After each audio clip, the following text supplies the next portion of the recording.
Just to be you're back. a little bit precious just to be flapping things around. What is this? What are you grabbing?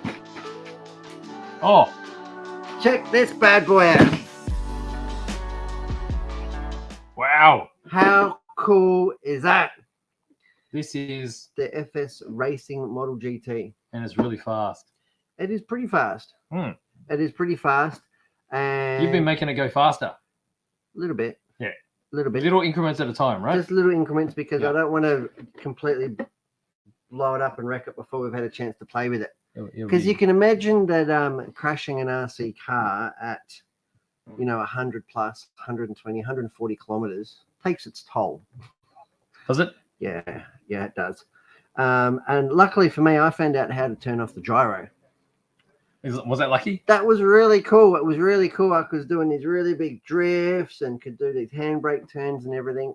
And it was really cool. What didn't help, however, was when I blew the inside of the bead of the tire off at probably 130 kilometers an hour, causing it to crash. Whereas you had no idea what was going on, right? Whereas the gyro probably would have saved it. Kept it going straight. Yeah, it would have kept it going straight because that's its job. Better than I am at wheeling it, so to speak. So let's take the lid off and have a look. Oh, right here. The light's plugged in. Safe there. Full light kit in there as well, and everything is still working. So the reason that I wanted to bring it in was just show you how it's been going, and I'll show you where that if we go to the overhead, we can see here that the tire, if you get in tight, Get in tight, and then come up. Here we go. So if you can see here. What happened there? It's starting to come off. It's just starting to peel away.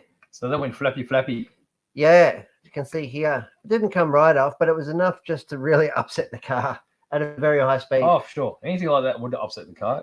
It'll make it go a particular direction. And how much that it's like the tires expanded. Yeah. And Well, it it started marked rubbing the inside of the body too, started rubbing the inside of the body too. So it is yeah, but it was really good. But it did go on its lid. Did you change the gearing?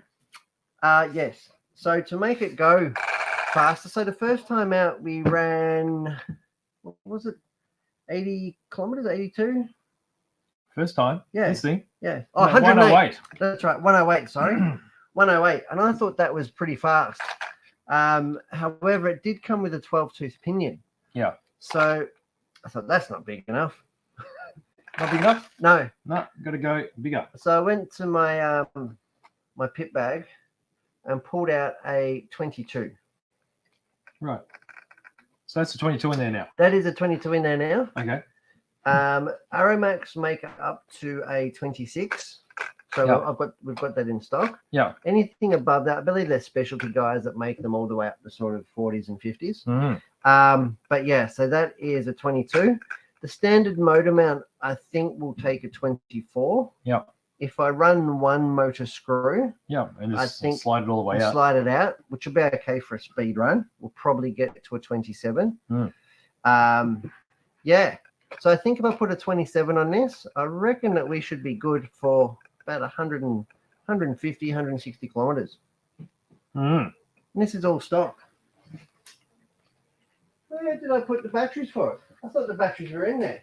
What do you mean? This is quite a kerfuffle. What are you going to do? Well, you're going to fire it up and drive it off the table. Yeah, we're going to fire it up. Oh. No, I was going to show you what was in there. Oh. So we've got the 9 steps. Let me zoom it up today. The 9 steps 3S6500s. Yep. That's what powers this sucker up. Okay, so 6S is a standard setup. 6S is a standard setup. Yep. Yeah. So I did bend it twice, crash it twice, and it's come away relatively unscathed. Yeah, it's got triple straps for each battery. Well, you got to make sure they don't escape. We've got a servo up here. This is for the handbrake Oh, that's right. to lock the rear wheels. Yep. So that's a good feature. And the gyro is really easy to turn on and off. Just push button, yeah? For the future, if I was doing an up and down speed run, I would probably leave the gyro on. Right. But if you are hooning around somewhat, doing burnouts and just driving it around, you probably want to turn the gyro off. Right. And it's just 3 pushes of the button on the controller. Yep. And you can do it on the fly. Right. That said, with this sort of gearing, you don't want to be doing too much hooning because the motor is under an extreme amount of duress. Yep. Like that is 10 teeth up. I did work out the maths. I think it went down from 9.3 to 1. I think it went down to about 5.6 to 1. So plenty of scope, but 125. I actually made up a little clip if you want to play it. A clip? Yeah, it should be on. That'll be this one, yeah? That far one. That's the one. Okay. Let's go back here. Let's play. Is it meant to be sound? No, there's no sound. No sound. Because I knew that we'd be talking anyway. Okay. All right. Beautiful new stickers there from J-Spec. Having a look over. Yep. I always like to get a bit of footage just before it goes on its run because you never know what will happen. What was the 125? Well, that was it. 125. You did 125. 125 kilometers an hour. Really? Yeah. But I only sort of did it. I reckon that the true potential is actually probably a little bit higher, probably 140. Yep. But the tire blew pretty much straight away. And as soon as it was done, I didn't have anything with me. So that was right. it. So with the bigger pinion, you'd probably be looking at 170. Hopefully 150, 160. I mean, that's the big golden, you know, you're not really doing speed runs unless you're doing 100 miles per hour. That's Is like that what it... That's like the entry point to doing speed runs. And this car out of the box, well, I mean, with a pinion change, should do it, which is insane. Imagine even 20 years ago thinking that you could have an RC car that you could play around with that would actually reach those speeds. Yeah, amazing.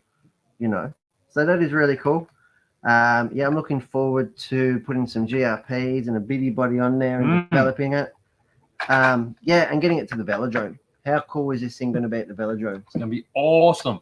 I mean, we've seen cool. some big stuff going around there, and they're honking, aren't they? Yeah, well, the sound it makes, that's right. And going up and down in the street, I mean, I'm sure it's really entertaining for a lot of people, but I want to go around the velodrome.